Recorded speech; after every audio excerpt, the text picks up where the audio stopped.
Thanks for joining us for tonight's Lean Into Allyship session called White Allies in Action, the Racial Justice Journey. My name is AJ. I'm usually behind the scenes, but tonight I will be giving you some of the information that Dan and Samantha normally do. So we're excited to hear from our panel tonight, and we want to reserve as much time as possible to hear from them.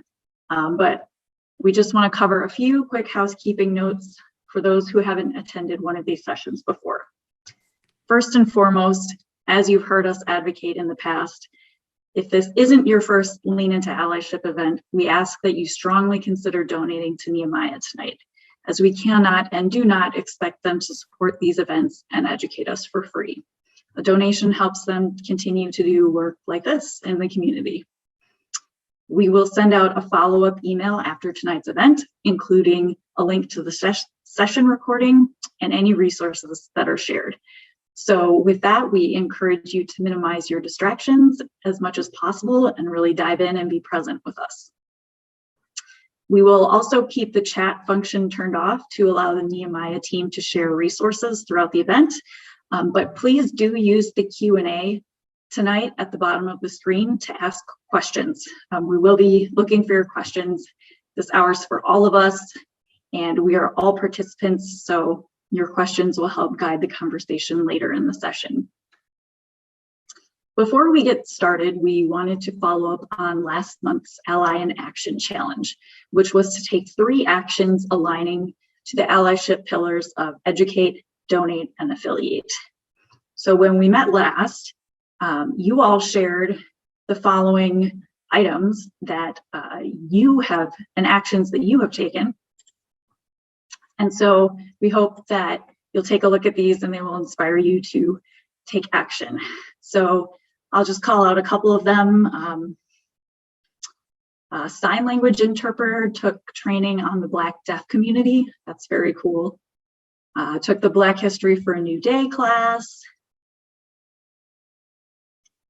Sharing stories related to injustices with coworkers and helping to start those conversations. So that was under educate. So donate, donated to the Center for Black Excellence in Culture. We had a couple of those. Supporting others to take the Black History class, which I think is a great idea. Checked in with leadership at my organization to donate to the center. That's also a great idea.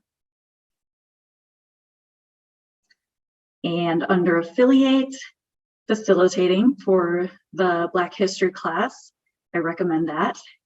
Facilitating other discussions, participating in something called difficult conversations, volunteering time to work with students, and at the food pantry. So a lot of really great things. Thank you for sharing those with us, and please keep doing them. So now it is my pleasure to introduce Dr. G, who will be moderating our discussion tonight. For those who haven't attended before, Dr. G is the president, founder, and visionary of the nonprofit Nehemiah. Nehemiah's vision is engaging the greater Madison community to empower African American individuals, families, and communities to bring about hope, transformation, and justice. Nehemiah's work focuses on 5 core areas, including education, economic development, incarceration, family and community wellness, and leadership and capacity development.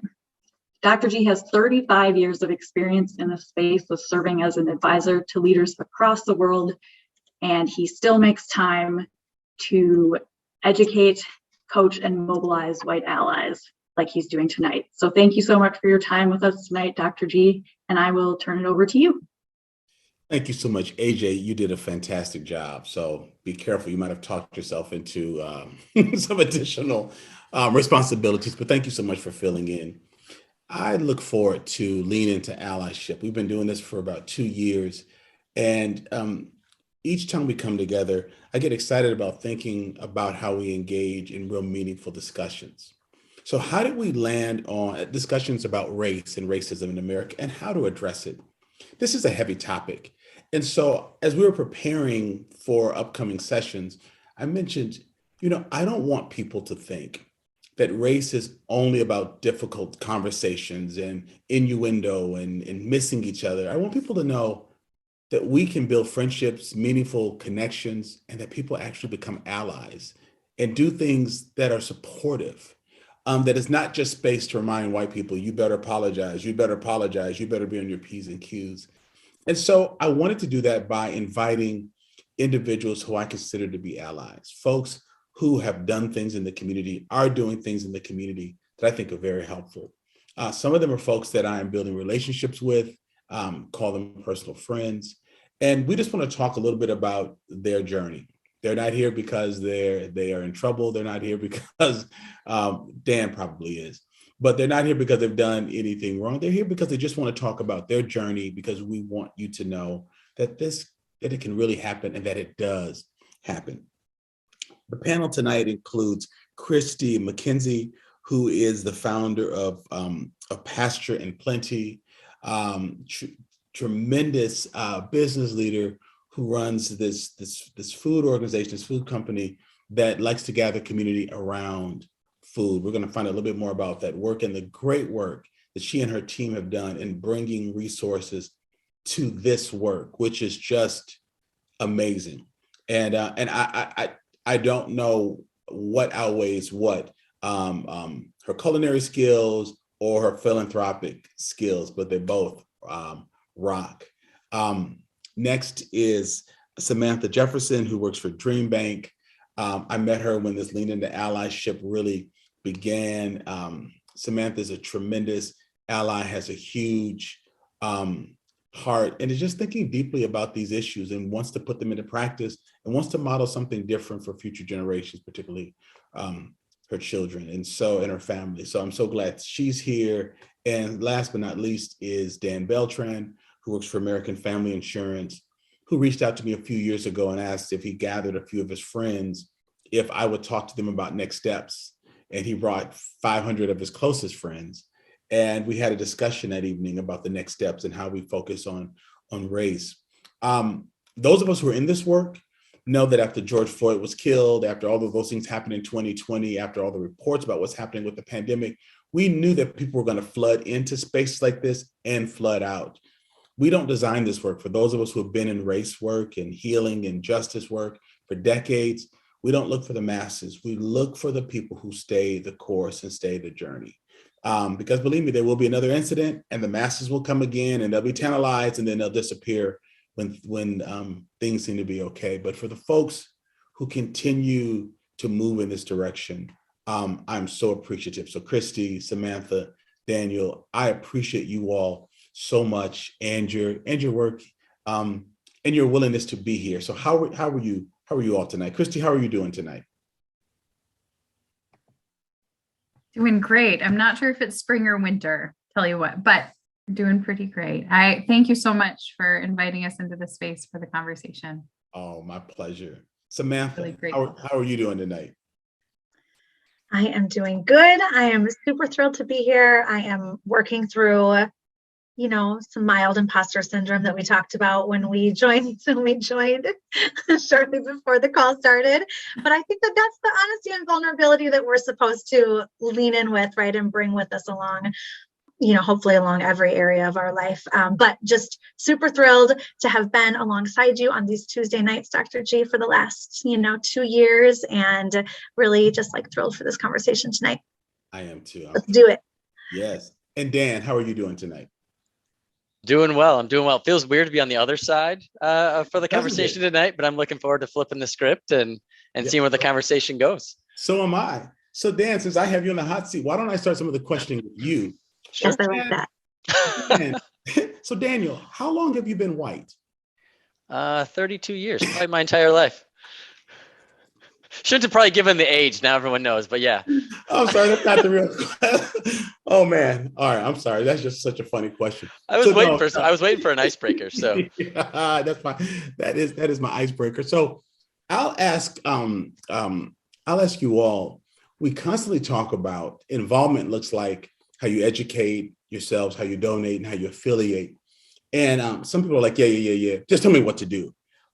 but that's somewhat the script, but it gives people room to find flexible ways of getting involved. Because Christy, what you do and what you've done is certainly different than what Samantha does, which is different than what Daniel does. But each of you have done some things that have really helped to move this along. And so talk to me a little bit about how that concept of involvement at your speed, in your way of educating, donating, and affiliating had an impact on you when you first heard us talk about that. And please feel free to go in any order.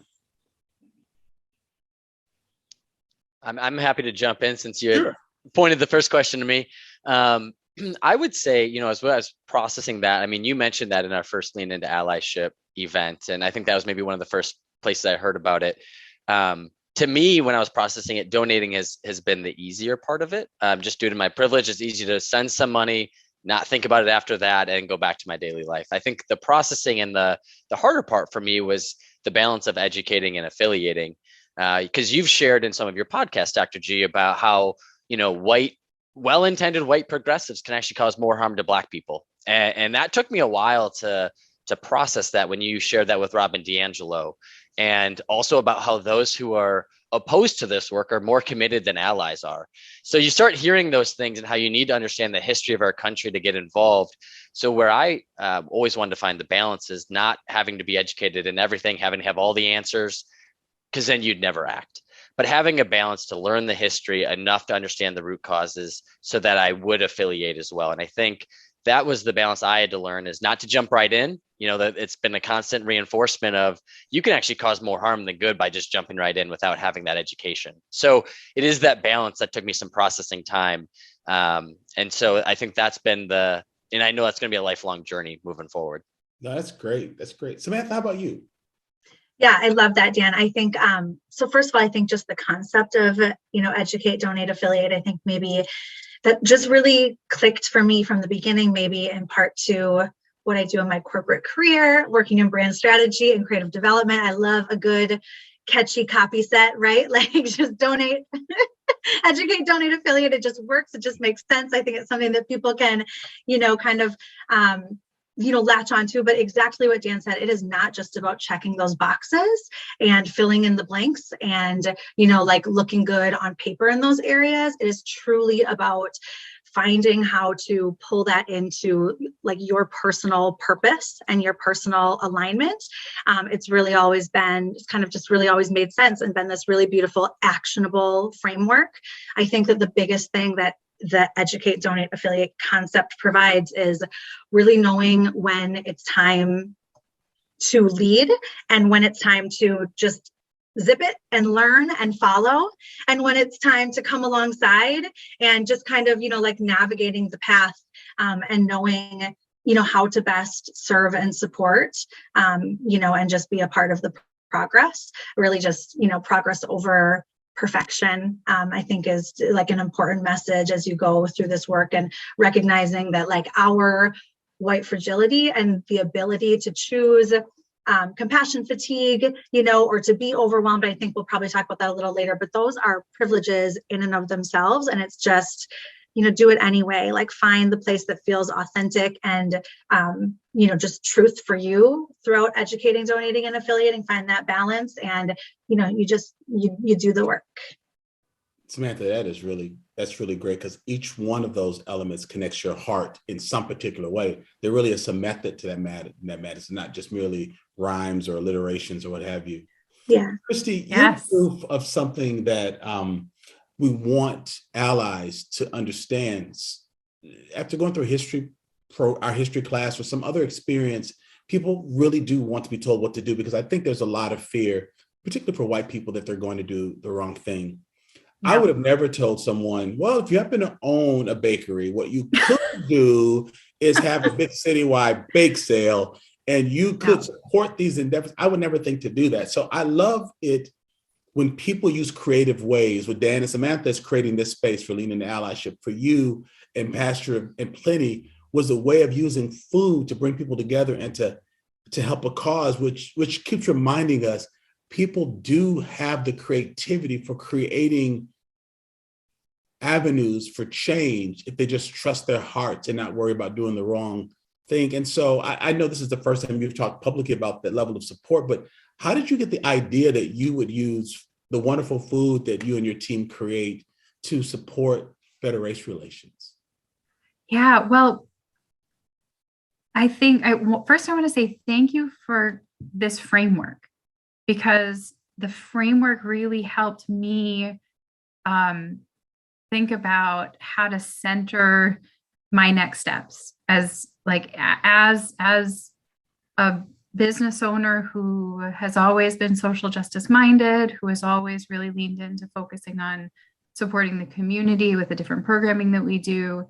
When I turned my attention to really thinking about anti-racism work in our community and what I could do, it was overwhelming at first, but that template, the affiliate, donate, educate, like, it allowed me to simplify it and to think about what are the assets that I have, what are the things that we do well, like how can we heal and work forward in community, and food is such a natural connector.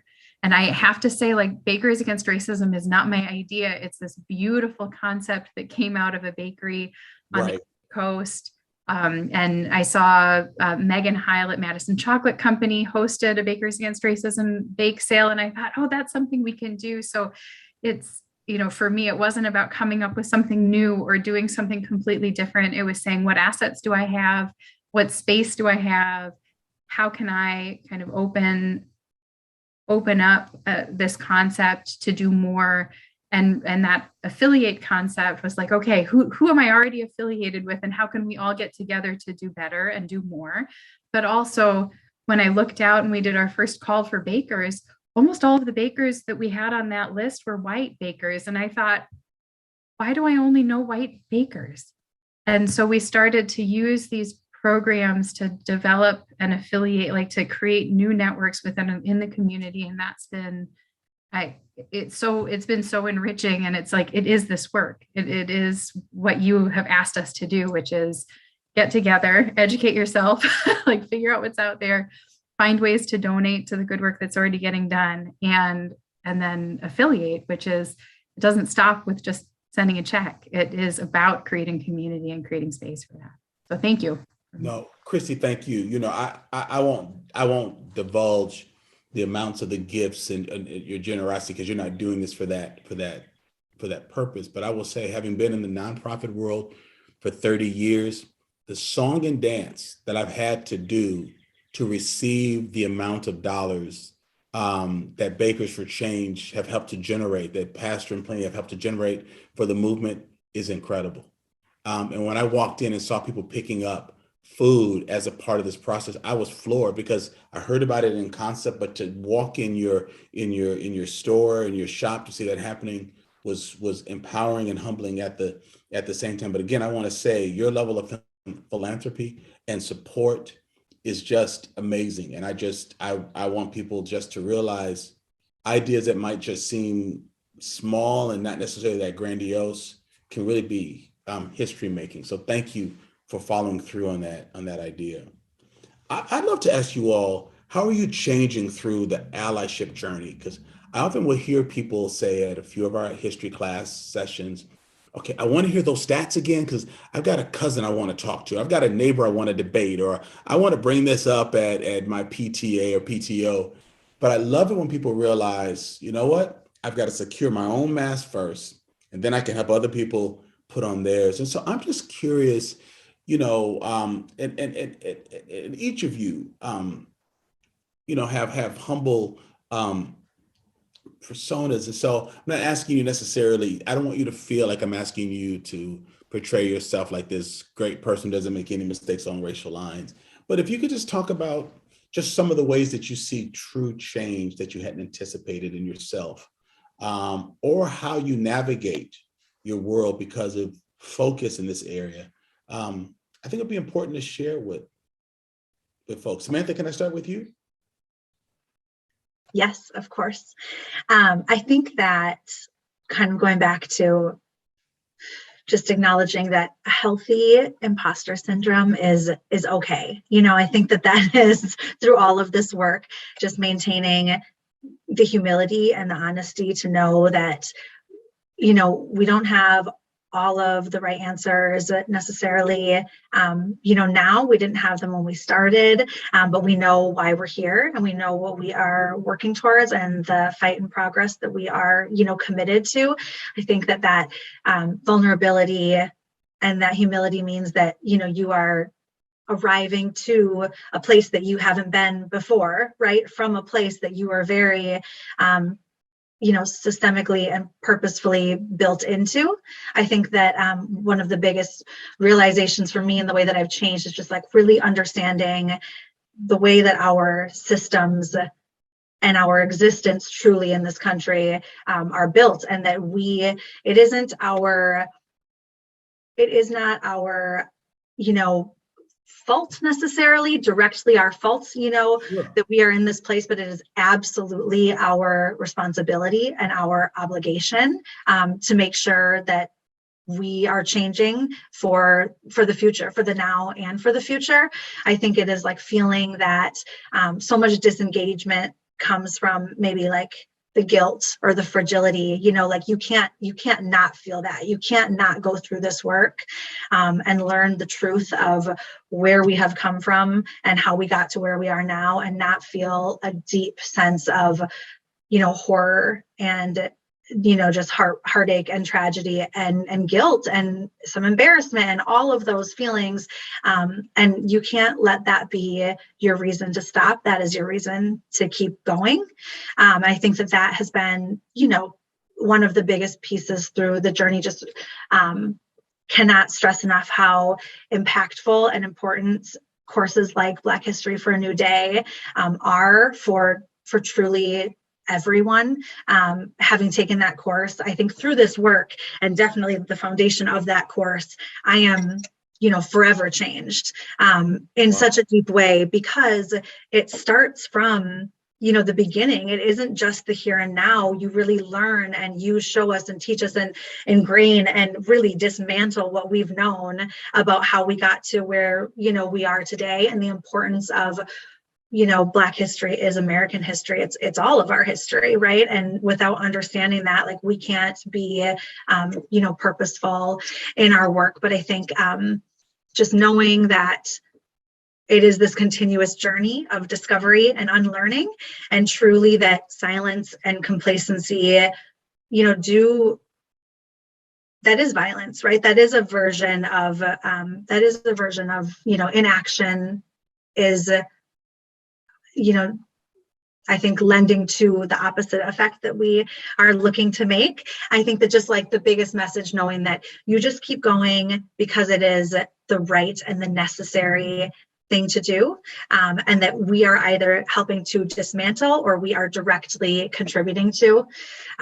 Through Black History for a New Day, Dr. Karen Reese said, I remember just like made such an impact on me. She said, everyone is starting, from there's no starting line, right? Everyone's starting at a different place, and there's definitely no finish line. And the journey looks different for everyone. The starting place is different for everyone. The journey looks different for everyone. It's not about reaching the finish line. It is about the continuous journey, of discovery and unlearning. And that to me is such like a powerful theme and such a big part of, I think, just the way that I have changed, not looking for an answer, but just looking for an opportunity to stay involved. Very powerful. In every way I can. Sure, that's very powerful. Christy, how about you? Yeah. How do you feel you're changing through the process of the journey of being an ally? I think one of the most important things, or one of the most important places that I started, was really thinking hard about what Dr. King said, what I've heard you say about white liberals being a part of the problem, and sometimes the biggest part of the problem, and thinking about complacency. And so for me, I've really been thinking a lot, and at the beginning of this journey, I guess the last 2 years, thinking a lot about like, how do we replace complacency with compassion? How do we think about the daily choices that we're making? Like for me as a business owner, about sourcing food, about where I'm spending my money, about the services that we that we contract into the business and why we choose who we choose for those services. I've tried to really bring compassion and intentional action into like day-to-day business activity. And that for me, I think has been one of the biggest changes that now feels much more natural, but at the beginning it was really challenging. I think the other thing that I find myself thinking about a lot as I'm moving through my work and as I'm kind of moving forward in this journey is like, what voices am I not hearing? Like where I spend a lot of time looking for new perspective, and it's that quest for additional, like, I've learned so much through the Black Like Me podcast, meeting different leaders in this space, hearing the conversations that you're having and the storytelling, and thinking about, how we, at times find ourselves insulated with our own community or with our own family, with the neighborhood that we happen to be in, and how easy it is to have your blinders on at times. And so for me, it's that, intentionally, like this journey for me has been a lot about figuring out how and where to show up in a different way, figuring out how to welcome people into our lives, into the business that I'm in, and in a way that I hadn't before. And that, trying to always focus on like, who else should be here who's not here. Oh, that's good. Dan, let me change the question a little bit for you, because you've been tracking and practicing your answer because you got to listen to the other two go before you.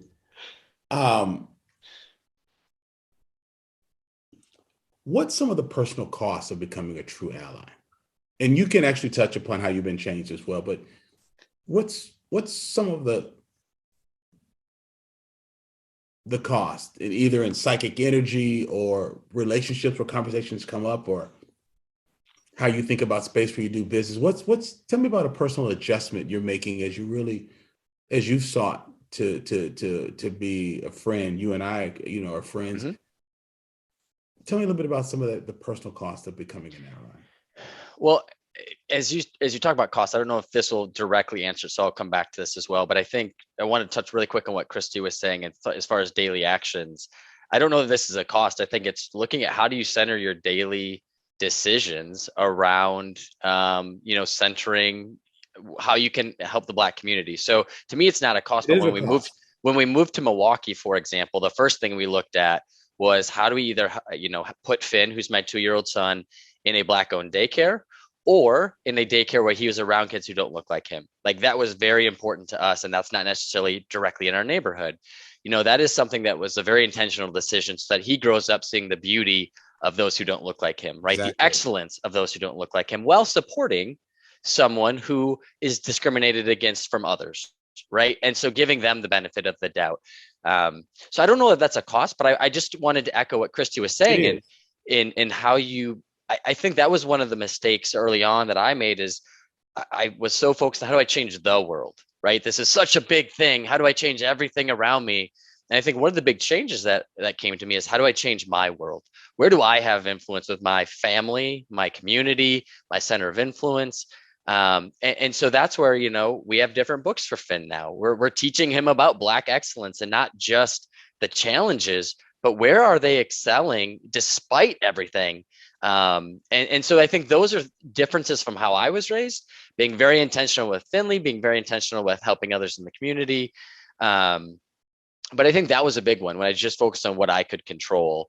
And that was the other thing I didn't necessarily just hear that I wanted to touch on, which was, I think early on I started with sympathy, and then I moved to empathy, and now I'm moving to awe. And what I mean by that is, sympathy is, you feel bad for someone because of the systemic realities, to trying to better understand their lived experiences, knowing I'll never fully understand what it's like to live and be Black.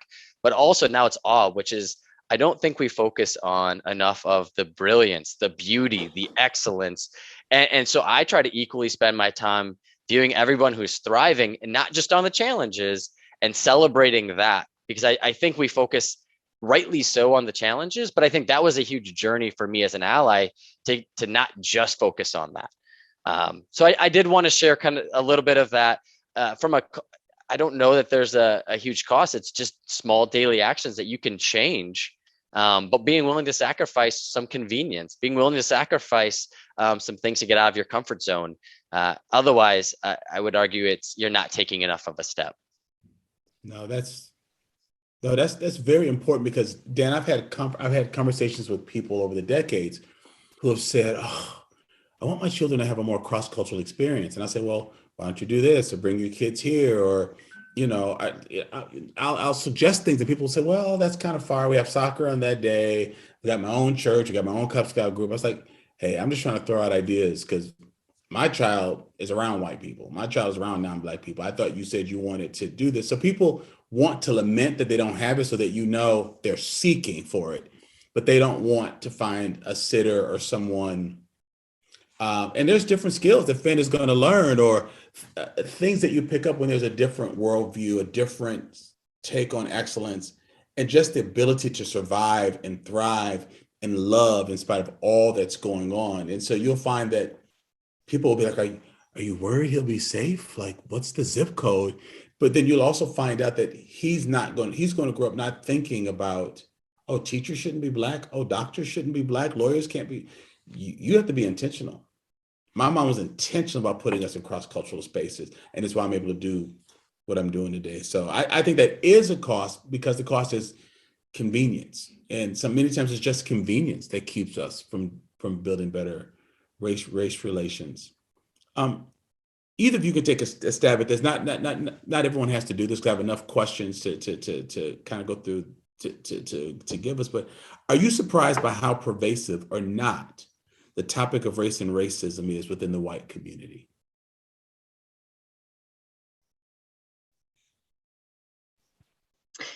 I can start there. I'll start. I think I am, I don't know if it's surprised, but just maybe disappointed in how predictable it is that the conversations are so buzzworthy, right? That like when it is the on-trend thing to talk about, everyone's all in, everyone's here, and how quickly, because of our privilege and opportunity to do so, the conversations just disengage. And I think, in the work coming alongside fellow allies in training and co-conspirators who, just have the opportunity to come and go and do so. I think definitely I would not be here in this group and having these conversations today if it weren't for the initial work of Dan reaching out to you, Dr. G, for that conversation. I am so grateful, for both of you for, initiating and, agreeing to those conversations, and grateful to have been, to have seen his Facebook post just through our personal relationship and get in on the opportunity at the very ground floor. But I think, staying close to people that are, in it for the right reasons and for the long haul. I think that maybe not surprising, but frustrating and sometimes like lonely thing is how sometimes it feels like it is like this beautiful, robust, committed, vibrant community. And then other times it feels like, oh, so like, we're not doing this anymore. This is no longer trending or cool, or I think it's the shift of sometimes you feel so seen and supported and just like among the masses and the good work, and then sometimes it can be kind of lonely, and I think that's the beautiful part of changing your changing your direct circles and the people that you choose to surround yourself with and who you're influenced by and who you connect with. But I think that's the biggest learning for me, that like it really ebbs and flows in such a predictable way. Yes. Samantha, when's the first time you remember thinking about race growing up? So I grew up in northern Wisconsin. And, specifically remember there was one Black boy in my grade, a couple Black families that I could tell you, their last names and all of my classmates' names, so a really, I think just they're very sheltered, non-culturally diverse upbringing for sure. But I think always being really so excited to like get out and see the world and understand more. I went to school at Eau Claire in just my freshman year. That was such a like mind-blowing experience for me. And Eau Claire is really small, right? Eau Claire is still like semi-rural Wisconsin, but just realizing even in that moment at 18 that like the fact that I was feeling so like blown wide open with like cultural experience and exposure was problematic, but I also think that my parents always instilled the conversations of social justice in us, even maybe detached from our direct experience, but that was something that was always a part of that was always a part of my childhood and experience growing up. But then being grateful to become an adult and being able to like take those actions on my own. That's good. Dan, how about you? Are you surprised by how pervasive or not that the subject of race comes up? I mean, I would echo very concisely. I would echo what Samantha said. I think you kicked off the event with how quick people flood in and then they flood out. That was surprising to me early on. Now it's what I come to expect. It is disappointing to what Samantha said. I am surprised by the number of company statements that all of a sudden came out, and then you start asking them. I met with a few that were very vocal and in their posting, but you ask about what they're doing internal to their company or what are they doing for their employees or their community, and you see how it rings hollow. So those things sometimes are frustrating to me, but I think it was more the disappointment of how quickly they come in and out. So I that's the thing I would echo with what Samantha said. Great. And when's the first time you remember thinking about race, Dan? Ooh, so I grew up in Monroe, super small town, 11,000 people, right at the Wisconsin-Illinois border. I think we had 3 people of color in my class, maybe 4. But I think the first time I can remember, Dr. G, is when I joined Big Brothers Big Sisters and found out at the interview that 85% or so were kids of color. So, I was going to be matched with a Black boy, and that was the first time that I realized, like, I don't know that I'm ready for that. I don't know what that lived experience looks like. And that was the catalyst to kicking off this allyship journey. But I think that was the first time I made a conscious decision of, oh no. So we're talking 4.5, 5 years ago.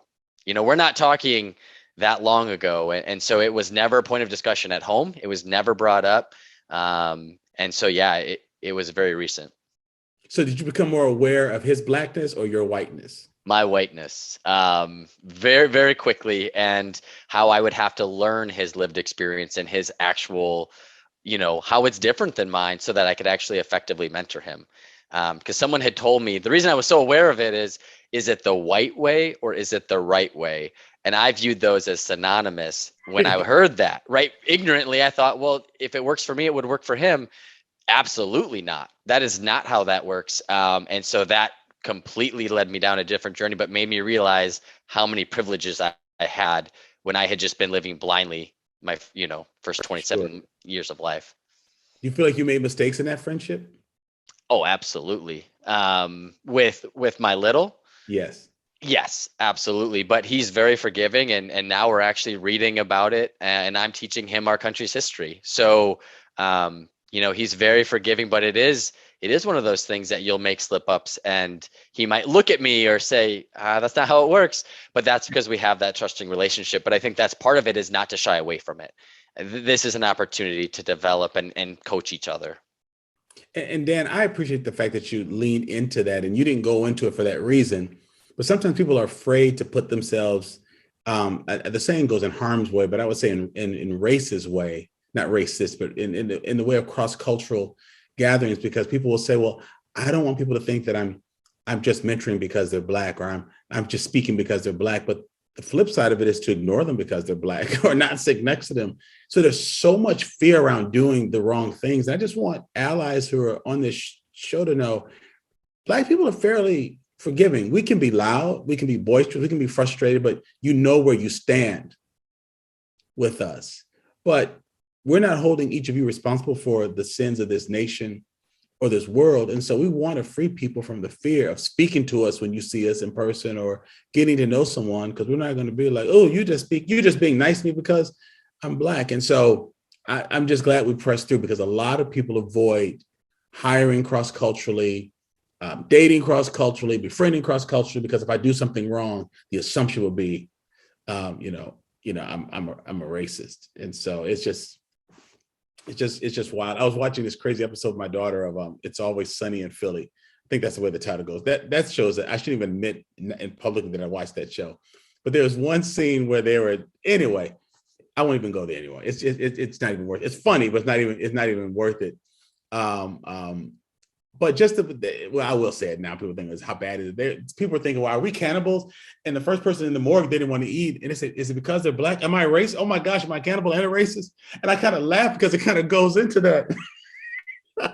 Like, it's so funny. People are so fearful, like, no, maybe we should eat him because he is Black to prove we're not racist. So it's like, we take it so many places. Christy, how about you? Are you surprised at how often race is or is not talked about? Yeah, I really appreciate you creating this space to sustain the conversation, because I agree that it is, unfortunately, in kind of in white spaces, it's easy to put on blinders and go back to quote unquote normal life and think, oh, it's not in the news, so it doesn't have to be talked about, like Samantha was saying. Or but I would say for me in this journey, like, I see it as part of my job to, like, continue to talk about it, to continue to bring it up, to continue to think about ways to create new connection or to create new opportunity for conversation. Because without us sustaining it, without more people sustaining the conversation, I don't know. One of the biggest challenges in the last couple of years with having the Bakers Against Racism bake sales, it has been seeing that, like the ebb and flow of community responsiveness to some of the programming. But I feel like there's a little bit of up and down, but the more we do it, the more we're consistent with it, the more we show up for it, the more other people learn to show up too. And so that's, for me, unfortunately not surprised by it, but really, wanting to work to change that rhythm. Definitely. And I think the reason, Samantha, Christy, and Daniel, that we wanted to have this segment is that when all of the news came out about the pandemic and then George Floyd and the Breonna Taylor, the Black community, we said to each other, okay, how long is this going to last? Because there's so much attention. People are calling us, texting us, emailing us. I spent 2 years with a CEO group processing race relations in America and in our community. Now, lots of fruitfulness blossomed from that. But the fear was, as soon as the happy music happens at the end of the movie and people ride off into the sunset, everyone's going to forget this topic. And so when people hang back to say, I still want to stay the journey, it's very important to me. So I want to shift to the next part of the conversation where we have questions from the audience. And I'll say this again at the very end, but I appreciate the three of you. Not that you do everything perfectly. I don't do everything perfectly, but the fact that you're staying the journey. And I wrote your quote up, Christy, which I loved it. You said, thanks, I appreciate the space for sustaining the conversation, which is how I think we ought to market this space, is that we're helping to sustain it. Because if people get over the fear of doing the wrong thing and just do some small thing, it will mean everything to someone. Dan posted that I don't think I've ever cried as a grown person in a movie before after seeing the movie about Bryan Stevenson, Just Mercy. And I was touched by that. And we know people in common, we never met, but I wrote him back and said, we got to get together. I want to tell you something we're doing.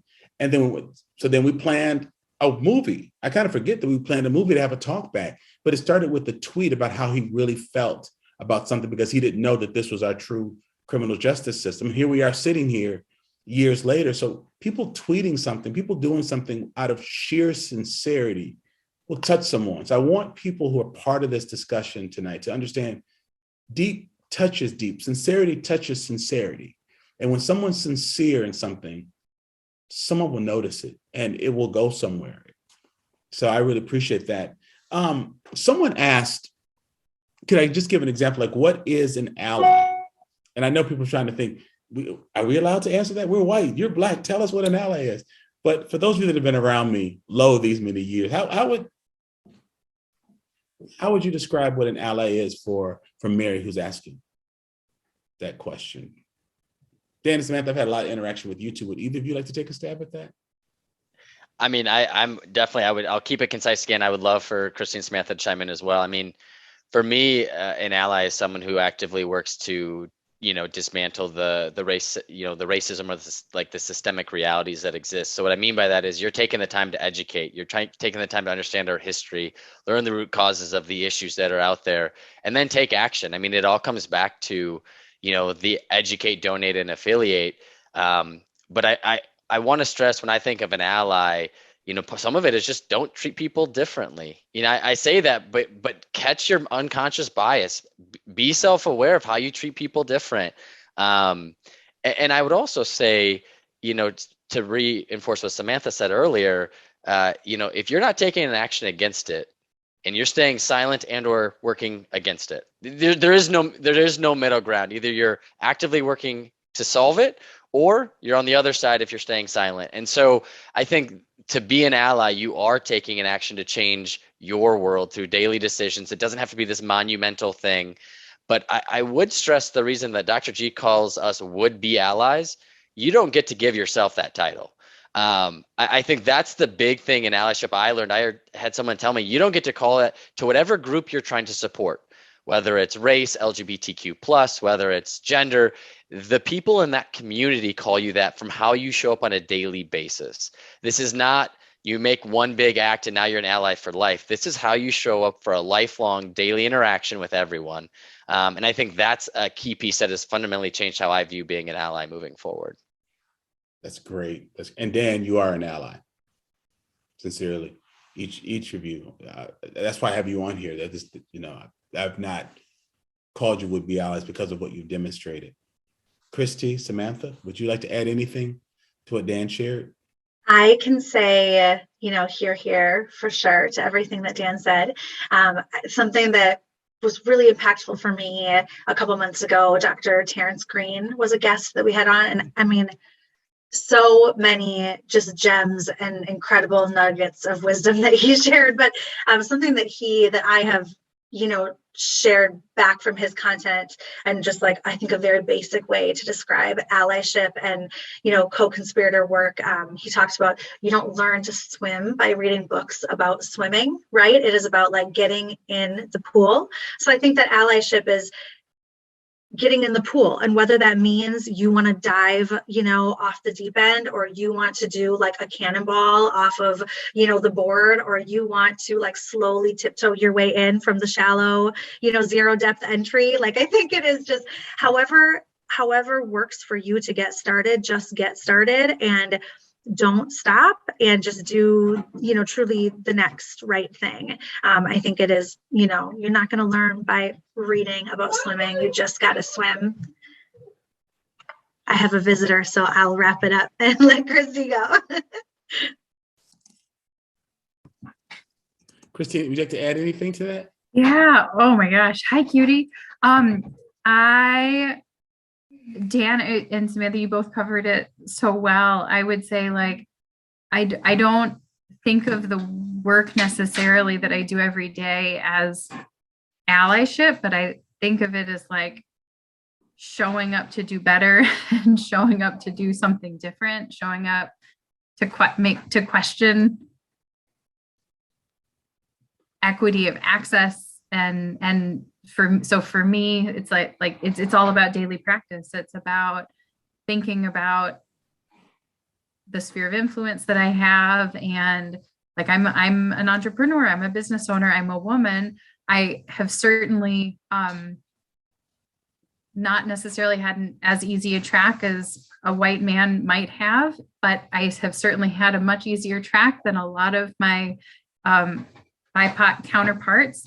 And why is that? And thinking about if I go back to Summit Credit Union and I say, who are you lending to and why? And I have those conversations. I guess I'm not thinking like you were saying, Dan, I don't get to name myself an ally. It's not like that's not the purpose of the work. The purpose of the work is to show up and to try to be better in my own life. And if that has a positive impact on the community around me, then I'm doing it right. But I don't always get it right. I find I meet my biases a lot more often, and I get into much more uncomfortable places a lot more often because of that work. And that's it's supported practice, I guess, here in this type of a community. And I feel really grateful for it because it's not always easy work. I mean, sometimes it's really fun. It's a bake sale, but sometimes it's much harder, like thinking about how do we put together a Black Excellence program in cooking classes for students in their school districts, and how do we really promote and show Black excellence in a meaningful way. And then I have to really think about what it has meant for me to see Black excellence in my life and where I've missed it mostly, and how to begin to address that. So I mean, for me, I guess allyship has been a lot about like navigating through uncomfortable things and trying to find those gaps that I didn't realize I had in myself. Can I share one quick thing, Dr. G? Sure. So because Samantha, you said Dr. Green, that was one of the most impactful sessions I think I've been to. The other thing I guess I'd really quickly add into allies is they share the scars with the community they're trying to help. So Dr. Green gave the example of a little girl falling into a fire. Somebody else literally jumped in to the same fire to save that girl. They have scars from trying to help. And to your question earlier, Dr. G, about cost, this will cost, if you view your time, right? I don't view my time as a cost to help, but you will have to dedicate time and be uncomfortable and get out of your comfort zone. If you're only doing things in your comfort zone, I don't think you're actually wearing the scars that Dr. Green spoke about to really be that true ally. No, that's really good. Listen, folks, I'm going to ask you just to give us 5 extra minutes because this topic is really important. If you don't stay to 8:05, then you're a racist. That's a joke. That's a. Now I got your attention. Now I got you. So please, just stay a few minutes because there are a couple of questions that I want us to address, and because I get to be Dan and Samantha, I get to be Samantha tonight. I get to run some things. So anonymous attendee asks, when you first brought up the idea of engaging your colleagues at AmFam or for Christy, when you introduced the idea of Bakers Against Racism, what was the response that surprised you, brought you the most joy, or maybe one that just sort of discouraged you because people are like, I don't think so. It's not important. Is that a thing? So if you could just answer in just 10, 15 seconds. Yeah, I can answer quickly. So when I introduced Bakers Against Racism as a concept and a few of the other community dinners that we put together, a lot of our staff came to me and said, thank you. Thank you for creating space for this conversation. Thank you for giving us something that we can put our hands to and feel like we're showing up and doing something, because in those days of the pandemic, everyone was home, like people weren't connecting. And there weren't a lot of spaces for that. And we heard the same thing from community members. Like, thank you. They were expressing gratitude for giving them a place and a particular spot to show up, learn about what Nehemiah is doing, pick up a beautiful pastry and feel like their dollars were going someplace meaningful. So when we first started doing it, the response was really positive and has continued to be. That's beautiful. Dan or Samantha? I would say, acknowledging that American Family is, a really large, enterprise company. And I've worked with AmFam for over 7 years. I love AmFam as a company and I'm honored to be a part of it. I think that one of my biggest learnings is kind of what Dan had referenced earlier. It is not about, these like large scale changing the world all at once. I think it is more so for me, my direct relationships, my direct contacts, my direct relationships, the offline work and change that we're doing in our own individual lives, rather than waiting for, the corporations or like the big flashy, projects and titles around us to be the change. Like, what can we do, right now in our day to day with our families, with our, like Christy talked about, like our direct circles and spheres of influence, not waiting for a company to make that big, bold statement and change, but like, how do we contribute to that? Excellent. Daniel? I mean, I don't have too much to add to that. I mean, I think you both hit it from the corporate side or the company side. I think the one thing I would say that maybe most surprised me is when this series started, or when the conversations became more out there, my relationship with my brother became deeper. My relationship with certain people who are in my inner circle became deeper. We never once talked about this in our time together. And all of a sudden, when one person starts the conversation, other people are willing to talk about it, be thankful. To your point, Christy, give the gratitude.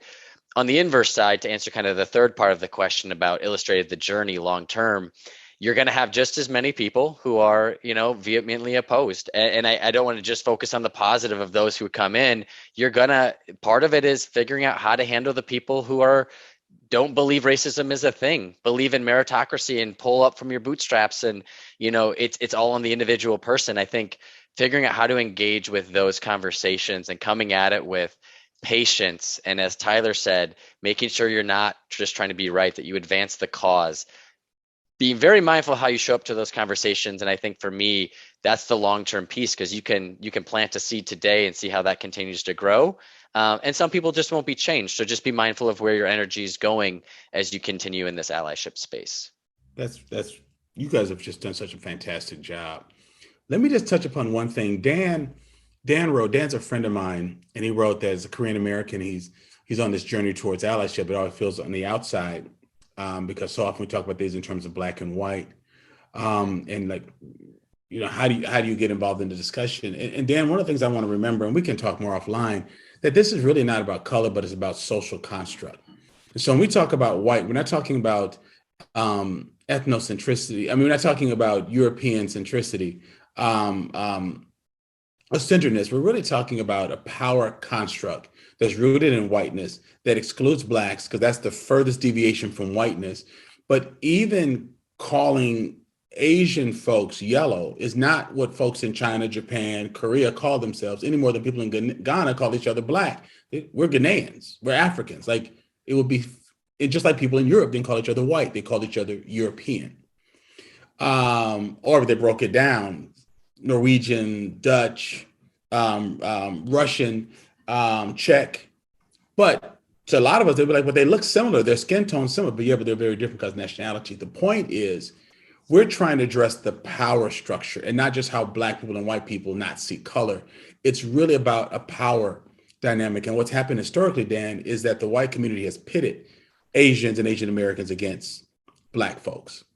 And so I think what's got to happen with Asian American folks is to understand, in addition to developing your own identity or celebrating your own identity, there are folks who do see themselves as being outside the power structure. And I don't mean black in terms of ethnicity, but black in terms of social status, or white because of social status and acceptance. It was not Asian Americans nor blacks who called Asians the model minority. It's what white structures called, so that we would fight each other and not really work together. So it's not like we don't have work to do, but it is not Asian Americans that are keeping us, that's redistricting how we vote, or keeping us out of jobs, or stopping us from getting loans, or putting our children in special education. That's not happening from the Asian American community. We need to talk about how we become allies and stronger allies to fight against the systemic reality, because we can really work together, but we're not ignoring that plight.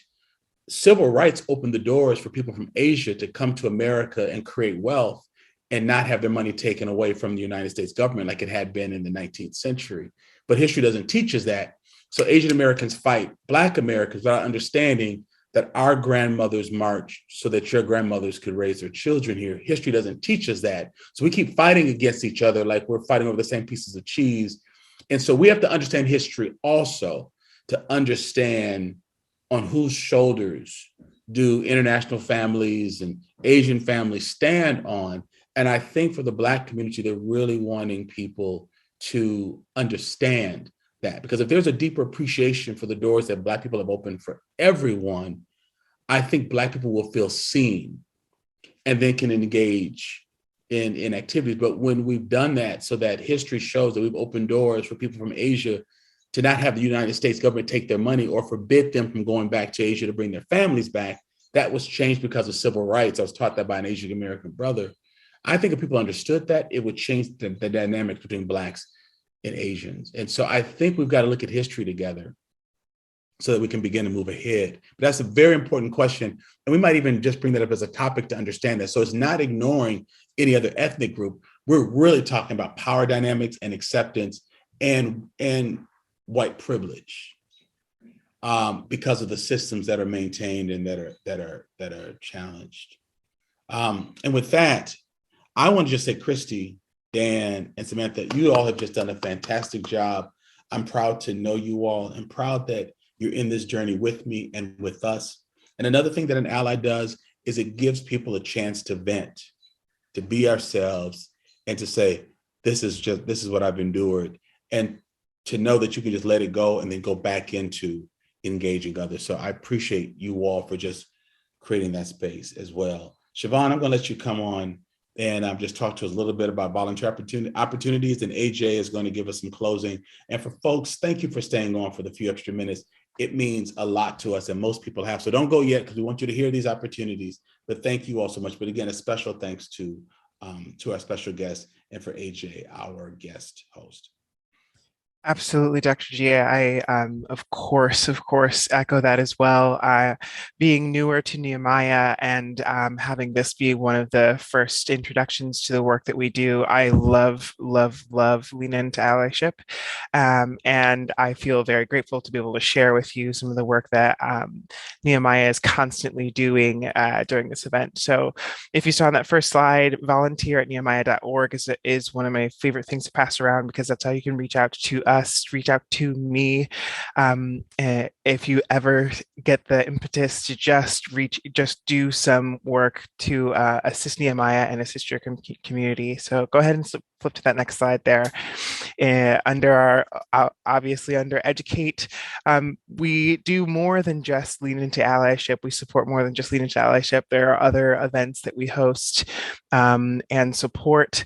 All of those things can be found on our upcoming events calendar on our website, nehemiah.org. So reach out to the organizations like Nehemiah, reach out to us, find our calendar, register for these kinds of events, share them. Some of the greatest information you'll find come through in these events. Go ahead and switch to that next one. Obviously, donations are one of the simplest things, but it's still one of the most important things. Recurring donations to nonprofits like Nehemiah are what keep us afloat, but also what allow us to do very important special things like our Mother's Day brunch. So if you're interested in supporting us to honor our mothers, please reach out to me at that volunteer.org.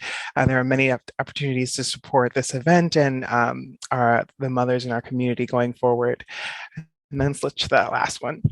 And of course, affiliate, mobilize. As I mentioned, go to those other events that we have on our calendar. Pass on the information that you learn, and maybe mobilize around your own community. Bring those people here so that they can hear these words and learn from these words. All of our links are found on our upcoming events calendar on our webpage. So if you have any other questions, just shoot me an email, and we'll try and get you working with your community and working with our community. I'll pass it back to you, AJ. Thank you, Siobhan. So a reminder for all of us that allyship is a verb. It's about, as we've heard a few times, educating, donating, and affiliating. So as part of that, at the end of every event, we have an Ally in Action challenge. to spur you to take some action and drive some change. So we encourage everyone to subscribe to the Black Like Me podcast, which is hosted by Dr. G. And that ties into our Ally in Action challenge this month, which is number 1, vote for Black Like Me in the Best of Madison, Best Local Podcast category. I've already done that. I encourage you to do it also. Number 2 is to take 2 actions in the next month that take you out of your comfort zone. Real change happens when we stretch ourselves. So take inspiration from everything you've heard tonight and be ready to share those next month. And number 3, share this event and other LIA sessions with 3 friends or family members and bring them to our next event. And with that, our next event is Tuesday, May 17th. The topic will be shared soon, so stay tuned. Watch for a follow-up email on tonight's event that will come from Justified Anger. It'll be full of links that Don has been just throwing into the chat, so you don't need to capture any of that. And with that, thank you to Samantha, Christy, and Dan for being our panelists tonight and sharing your experience with us. Thank you to Dr. G for moderating the discussion. And thank you to everyone else who helped make tonight possible. Lauren from Generator, Siobhan, Eli, and Don, of course. And if I missed anyone else, someone else can chime in. But thank you so much for joining us tonight, and we will see you next time. And thank you, AJ. Thank you again. Have a good night, everyone. Thank you for staying. See you next month. Share this episode.